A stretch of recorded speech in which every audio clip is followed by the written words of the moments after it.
ఈరోజు తోలు బొమ్మలాట ఒక జానపద కళ పాటను నేను చదువుతాను, మీరు పలుకుతారు. ఓకేనా? తోలు బొమ్మలాట ఒక జానపద కళ. తాదిమి తకదిమి తోలు బొమ్మ దీని తమాషా చూడరా మాయబొమ్మ. పిల్లలు, మీరు ఎప్పుడైనా తోలు బొమ్మలాట గురించి విన్నారా? అది మన ప్రాచీన జానపద కళ. ఎందరో గొప్ప గొప్ప కళాకారులు వందల సంవత్సరాలుగా తోలు బొమ్మలాట కళకు జీవం పోశారు. మనం తోలు బొమ్మలాట గురించి తెలుసుకుందామా?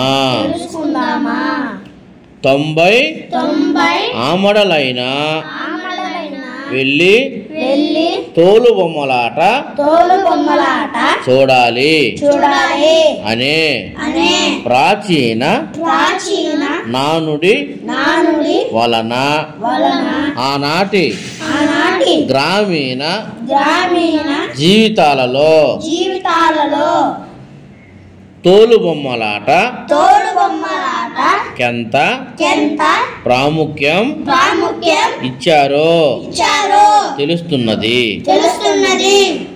తోలు బొమ్మలాట క్రీస్తు పూర్వం 3వ శతాబ్దం నాటికే తెలుగు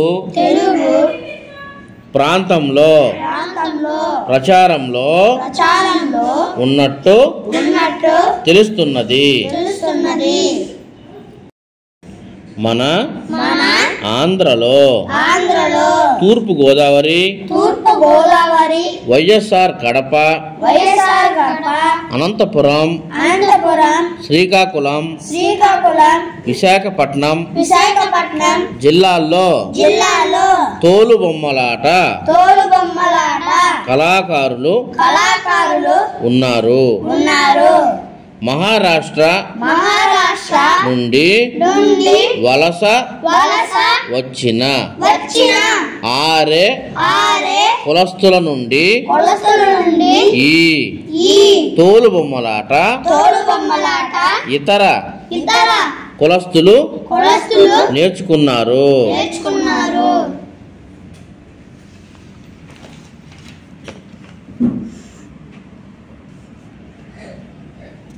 తోలు బొమ్మల తయారీలో జంతు చర్మాలను ఉపయోగిస్తారు.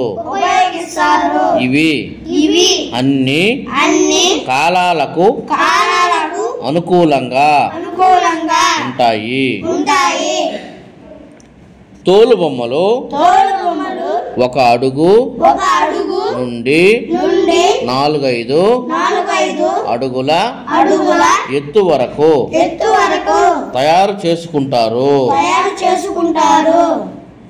ప్రకృతి పరంగా దొరికే మోదుగ పువ్వు, బంక, దీపపు మసి వంటి సహజ సిద్ధమైన రంగులను తోలు బొమ్మలకు వాడడం వల్ల వాటికి ఎటువంటి హాని జరగకుండా ఉంటుంది.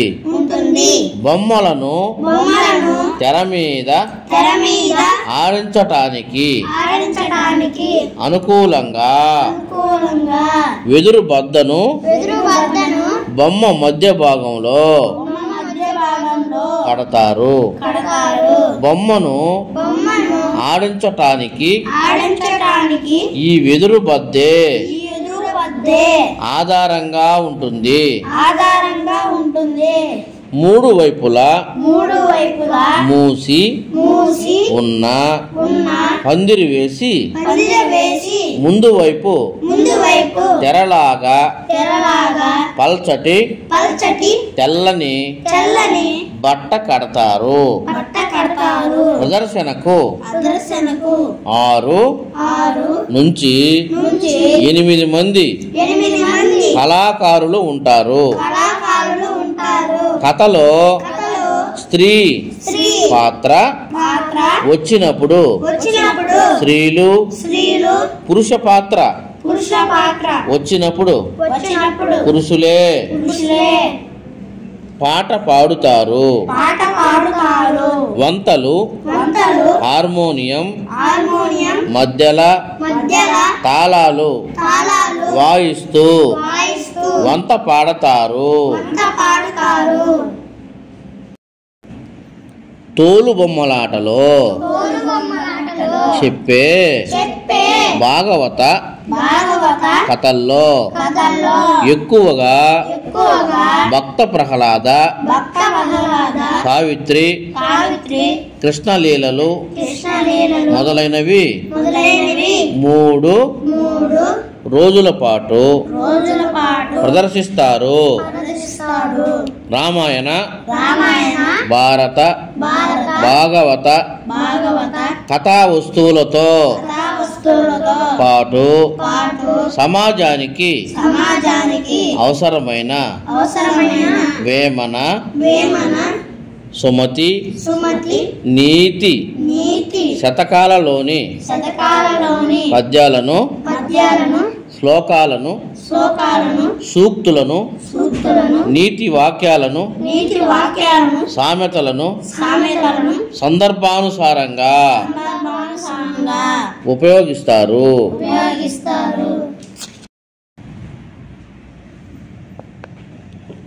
కథ ప్రారంభానికి ముందుగా గణపతికి ప్రార్థన చేస్తారు. తోలు బొమ్మలాటలో ప్రదర్శన నాట రాగంతో ప్రారంభించి సురభి రాగంతో ముగిస్తారు. పిల్లలు తోలు బొమ్మలాటలో ముఖ్యంగా పిల్లలను ఇతర సామాన్య జనాన్ని నవ్వించే 2 హాస్య పాత్రలు ఉంటాయి. అవి కేతిగాడు, బంగారక్క. కేతిగాడినే జుట్టు పోలిగాడు అని కూడా అంటారు. వీరు ప్రదర్శన మధ్యలో ప్రత్యక్షమై చమత్కారంగా మాట్లాడుతూ ప్రేక్షకులను కడుపుబ్బ నవ్విస్తుంటారు.